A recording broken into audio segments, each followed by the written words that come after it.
8 de la mañana, 10 minutos. El doctor Raúl Oxandabarat, vocero de la Suprema Corte de Justicia, está con nosotros. ¿Cómo le va, doctor? Buen día. Buenos días, muchísimas gracias por la invitación.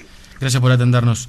Doctor, ¿cuál es la aplicación de la Suprema Corte de Justicia para el traslado de la doctora Mota? Bueno, tal como se ha difundido públicamente, esta decisión que ha tomado la Suprema Corte de Justicia es una decisión que de ordinario la Corte toma muchas veces cada año. Por poner un ejemplo, en el año 2012 la cantidad de jueces trasladados llegó a algunos centenares, fue un número muy importante. Cada vez que hay un traslado, lo que busca la Corte es llenar alguna vacante que se ha generado, ya sea porque algún juez fue ascendido de categoría, porque algún juez se jubiló o porque algún juez por alguna razón abandonó su cargo.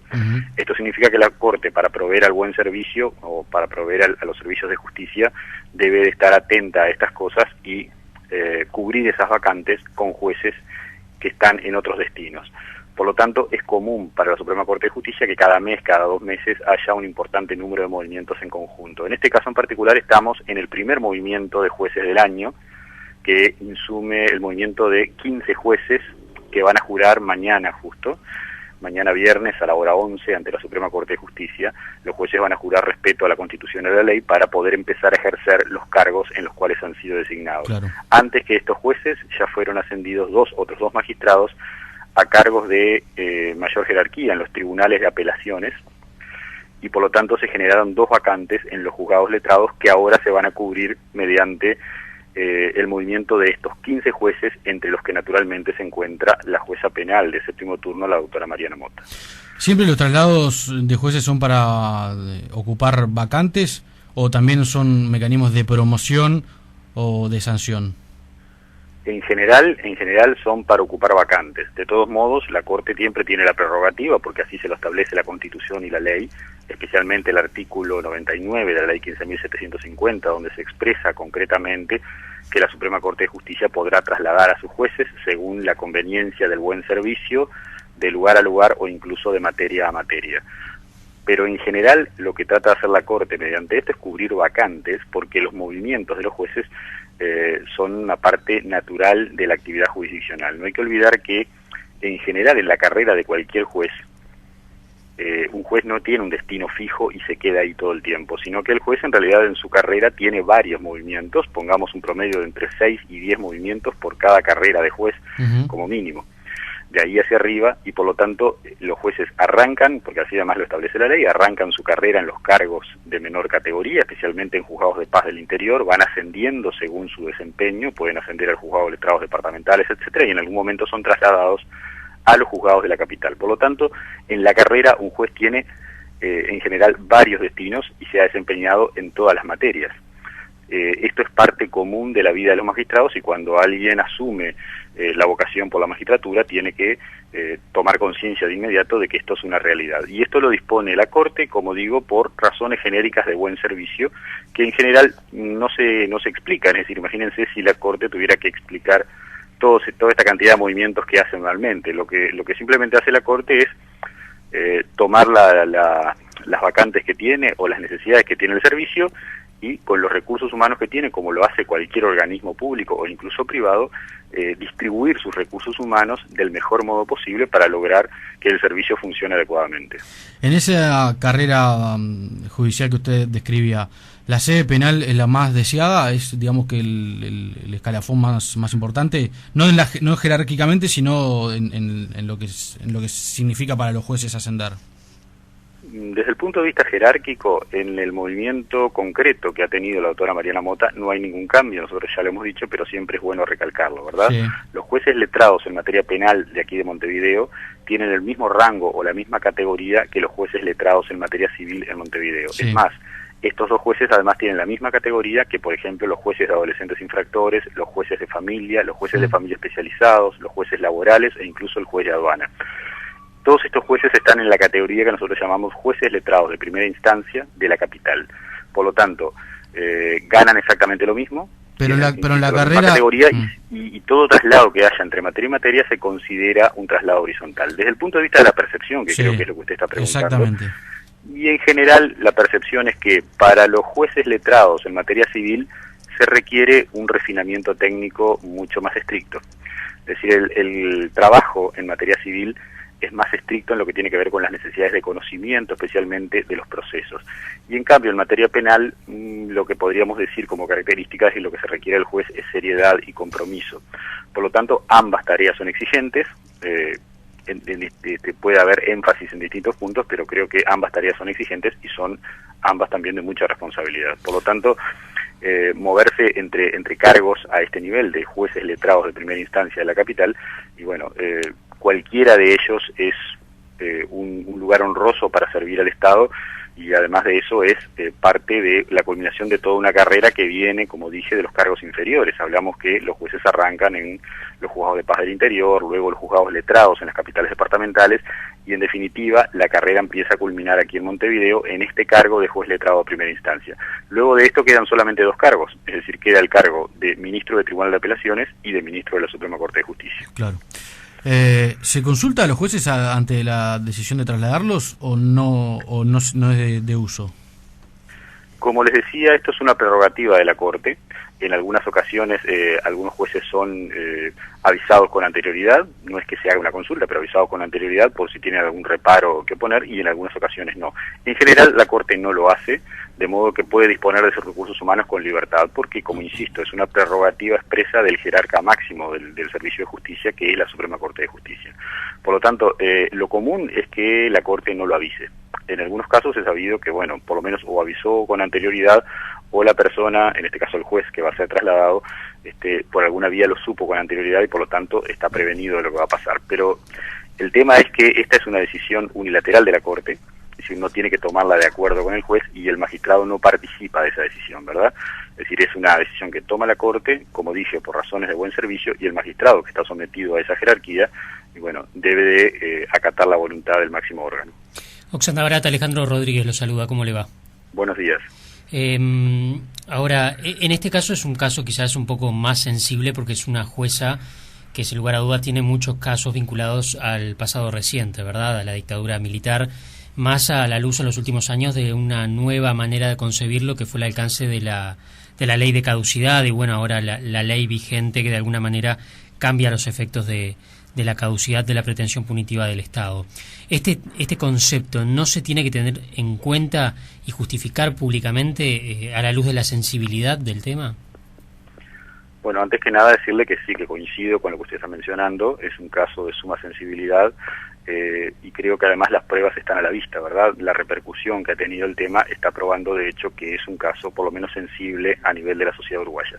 Uh-huh. En esto, hasta donde yo recuerdo, no he visto que la Corte haya justificado, como usted dice, o fundamentado los traslados. En alguna ocasión la Corte ha hecho una justificación muy breve, como por ejemplo trasladar a un juez, ascender a un juez porque uh-huh. aparece en una lista que se elabora anualmente de los jueces que están en posición de ser ascendidos, es decir, los jueces que han tenido mejor rendimiento y están en posición de ser ascendidos. Entonces, por ejemplo, por poner un ejemplo y explicarle a la audiencia cómo funciona esto, uh-huh. cuando la Corte asciende a un juez, dice porque este juez aparece en la lista de jueces que están en condición de ser ascendidos. Y las explicaciones nunca van más allá de eso. Y en los casos generales, como puede ser este de la doctora Mota, la explicación es simplemente razones de buen servicio. Y esto es simplemente para lograr agilidad en ese trámite. Es entendible que este es un tema que causa sensibilidad por todas las cosas que no voy a repetir y acaba de mencionar. Sí.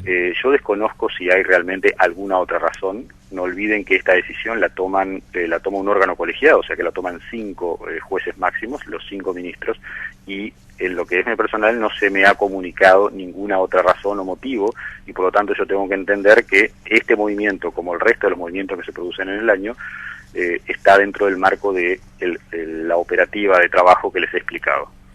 Ahora, la doctora tiene el derecho, por supuesto, como todo funcionario público, de impugnar la decisión ante el Tribunal de lo Contencioso Administrativo. Sin duda. Partiendo de la base que quizás lo haga, y ella mencionó incluso a allegados que tiene ese plan, ¿cómo se va a posicionar la Corte? ¿Qué plazos cuenta la Corte para poder justificar su decisión? Bien, yo desconozco de que la jueza haya anunciado que va a tomar esta vía, ¿verdad? Uh-huh. De todos modos, estamos hablando de una jueza de amplia experiencia, conoce perfectamente cuáles son sus derechos, sin duda que en la medida que entienda necesario los va a ejercer, y me parece muy adecuado, porque realmente si hay algo que podemos estar conformes todos los uruguayos es que vivimos dentro de un Estado de Derecho y todos podemos ejercer nuestros derechos. También el juez es un ciudadano más, además de tener esta carga tan especial que es ejercer la labor de impartir justicia.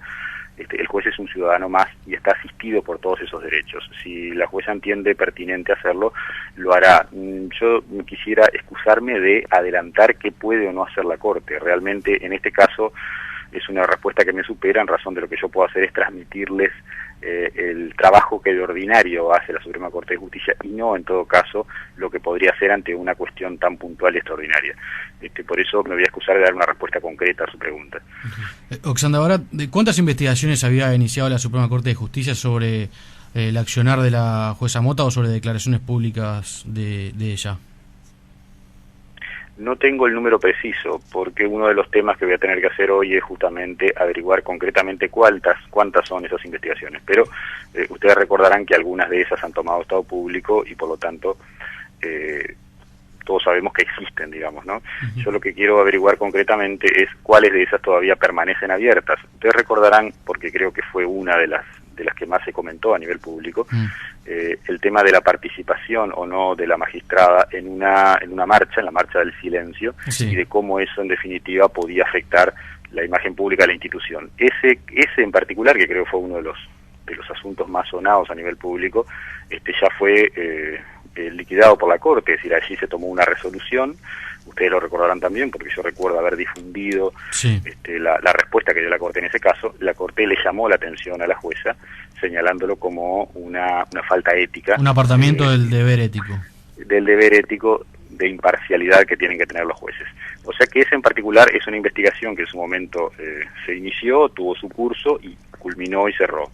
Tengo entendido que hay alguna otra que todavía no se ha cerrado, especialmente una denuncia que hizo un usuario de los servicios de justicia, una persona que entendió que la magistrada no había actuado en una investigación como debió haber actuado. Uh-huh. Hizo la denuncia a la Corte y la Corte abrió una investigación que está en curso. Por lo menos esa la tengo clara, las otras tengo idea de otras dos, pero tendría que confirmarlo antes de poder hablarlo públicamente, porque es lo que corresponde. Esa es la razón por la cual nosotros cuando hicimos una respuesta, hemos dejado en claro que si bien estas investigaciones existen, algunas han terminado, otra puede permanecer abierta, ninguna de estas investigaciones administrativas implicó la resolución de la Corte de una sanción que tuviera relación con este traslado, ¿verdad? Son cosas independientes, y esto debe ser así. Hay un derecho del debido proceso, y si alguien va a ser sancionado o castigado, especialmente si lo va a hacer un juez, tiene que haber un debido proceso y una decisión concreta en ese sentido. Por lo tanto, por estos dos argumentos, yo trato de transmitirles que esto no es una sanción. Primero, porque es un movimiento horizontal, no implica disminución de categoría o salario, y segundo, porque no hay un proceso que haya culminado con una resolución de la Corte sancionando a esta magistrada. Por lo tanto, debe entenderse que este movimiento es parte del trabajo o la labor ordinaria que hace la Corte distribuyendo sus recursos humanos. Ahora, pero el haber iniciado algunas investigaciones, más de una por lo menos en los últimos 2 años, a la misma jueza, ¿no implica también para la Corte una revisión sobre el lugar que está ocupando? Bien, ese punto en realidad pasa por el pensamiento, la reflexión que pudo hacer cada ministro al momento de acordar este movimiento. Lamentablemente no estoy en condiciones de decirle si esto realmente pesó o no, si el peso es mucho o poco. Lo que puedo decirles es que cuando los ministros toman esta decisión lo hacen dentro de lo que se define como una labor ordinaria y normal dentro de la corporación. Yo realmente no estoy en condiciones de decirle qué estaba pensando cada ministro al momento de decir: vamos a hacer este movimiento, vamos a trasladar a la doctora Mota del juzgado penal de 7º turno al juzgado civil de 1º. Lamentablemente no puedo complacerlos en una respuesta concreta para eso. Oxandra Barat, ¿hubo alguna solicitud de entrevista a la corporación por parte de la Asociación de Magistrados del Uruguay? ¿Algún tipo de comunicación con ustedes? No que yo conozca. De todos modos, esa solicitud pudo haberse hecho directamente al presidente de la Corte. Como ustedes saben, hoy ese cargo lo está ejerciendo el doctor Jorge Rivalpino, que es uno de los ministros de la Corte. Hoy es el presidente por el año 2013 y por lo tanto pudo haber llegado directamente a él. Yo tuve una charla, hasta anoche tuve una charla con el señor presidente de la Suprema Corte, y él no me señaló que hubiera ninguna acción de este tipo. De todos modos, eso lo puede hacer la Asociación de Magistrados cuando entienda pertinente hacerlo. Siempre ha sido bien recibida por la Corte y por lo tanto, en caso de que se haga, estoy seguro que la Corte de inmediato le va a dar la audiencia que se solicite. ¿Se evaluó el impacto que podía tener esto de la opinión pública sobre la Suprema Corte de Justicia, teniendo en cuenta que la jueza Mota había tenido algunos enfrentamientos o cruces con algunos miembros del sistema político, del gobierno? Es decir, más allá de la necesidad de hacer rotación, como usted explicaba, de los jueces, ¿se sabe si se evaluó a nivel del acuerdo de ministros el hecho de que podía generar cierto impacto en la opinión pública y una visión quizás no deseada sobre la Suprema Corte? No que yo tenga conocimiento, una evaluación concreta sobre el tema, no que tenga conocimiento. Además, si hubiera sido de ese modo, sin duda que tendría que haberme involucrado. No, creo que no se hizo. Es más, yo entiendo que es pertinente primero pensar en las razones del buen servicio y en todo caso después en el impacto. El impacto, como usted dice, en el tema de imagen se puede tratar de minimizar o se puede tratar de orientar del mejor modo posible, pero no se puede evitar si uno en realidad lo que busca es justamente mejorar el servicio, hacer los cambios necesarios en los recursos humanos y en todo caso después evaluar las posibilidades que uno tiene de maniobrar dentro de lo que eso puede generar a nivel de la opinión pública. De todos modos, los servicios de la Corte que tienen que ver con la imagen pública y que me toca el honor de dirigir, bueno, están atentos a este tipo de cosas y por esa razón en el día de ayer nosotros atendimos a los medios de prensa que hicieron una consulta concreta en relación a esto. Para aclarar, la decisión de este traslado y de los otros 14 traslados, son en total 15, ¿verdad?, en esta oportunidad. ¿Fueron todos tomados por la unanimidad de los 5 miembros? No estoy en conocimiento de eso porque aún no he visto la resolución. Ha sido tan reciente que todavía no está redactada la resolución y yo en muy breve tiempo la voy a poner a conocimiento de la resolución. Están las firmas de los ministros que estuvieron de acuerdo con ella. De todos modos, las decisiones de la Corte pueden tomar. Perdimos el contacto con el doctor Yandabalat en esa última respuesta. Me parece que estaba respondiendo que de todos modos las decisiones de la Corte pueden tomarse sin una unanimidad, obviamente, sino por mayoría de los ministros, ¿no? En el acuerdo. Antes del comienzo del programa, unos 10 minutos antes del comienzo del programa, dialogamos con la doctora Mariana Mota. Obviamente queríamos darle lugar a la participación en el programa para dar su punto de vista, obviamente para poder hacerle una entrevista. La doctora Mota declinó el ofrecimiento de tiempo presente, sostuvo que ayer hizo declaraciones a algunos pocos medios de prensa, hoy aparecen algunas declaraciones de ella, y que prefería no dar nuevas declaraciones sobre este traslado. Doctor, para terminar, estaba explicando que las decisiones de la Corte no tienen por qué tomarse por unanimidad. Sí, es correcto. Como les estaba explicando, la Suprema Corte puede tomar decisiones por mayoría. Son 5 miembros integrantes del órgano máximo, por lo tanto, con 3 votos conformes alcanza para tomar una decisión de esta naturaleza. De todos modos, desconozco, les decía, si esto se tomó por simple mayoría o se tomó por unanimidad. En muy breve tiempo lo vamos a saber porque apenas tenga acceso a la resolución que se estaba redactando ayer por parte de Dirección General, vamos a ver cuántas firmas hay al pie de esa resolución y de inmediato podremos responder a esa consulta. Le agradecemos mucho estos minutos, ha sido muy amable. Por favor, ha sido un gusto, gracias. El doctor Raúl Yandabalat es el vocero de la Suprema Corte de Justicia. Obviamente hay varias versiones respecto a cuánto pesaron las propias investigaciones que la Suprema Corte de Justicia había iniciado a la jueza Mota, cuánto pesó sus diferencias políticas notorias y públicas con algunos miembros del gobierno, como por ejemplo con el presidente José Mujica, quien criticó en aquella entrevista de Página 12, o con el ministro de Defensa Nacional, Eleuterio Fernández Huidobro. Recordemos el episodio en el cual se le negó a la jueza Mota la posibilidad de ingresar a una unidad militar para realizar una inspección ocular del predio, algo que también provocó críticas de la jueza a las jerarquías del Ministerio de Defensa. El episodio de Erclas que recién mencionábamos. El semanario Búsqueda cita hoy a uno de los ministros de la Corte, quien dijo a Búsqueda se le habían sacado varias tarjetas amarillas, era una cuestión de tiempo, dijo este ministro que no está identificado en la publicación de Búsqueda de hoy. Además, la jueza Mota habló con el diario El País ayer brevemente. Sí, se le preguntó en un breve pregunta-respuesta que aparece publicado hoy, dice, ¿cómo tomó su traslado a una sede civil? La verdad es que me tomó por sorpresa, pero no estoy en condiciones anímicas de explicarlo. Yo no pedí el traslado. Más allá de que no pidió el traslado, le pregunta el periodista, y que la tomó por sorpresa, ¿intuía que era algo que podía ocurrir? Prefiero no opinar, dijo Mota. Se le pregunta, ¿la Suprema Corte le explicó las razones del traslado? No, me entero hoy de mañana. Esto por ayer, evidentemente, ¿no? ¿Le hubiera gustado que se le diera una explicación? Y Mota responde, es una forma de actuar de la Corte desde hace muchos años. Todos los traslados que he tenido en ningún caso se me dio el porqué. Yo puedo suponer que es por una cosa o por otra, pero no lo sé. Se le pregunta, ¿lo ve como una sanción encubierta? No voy a decir eso, responde.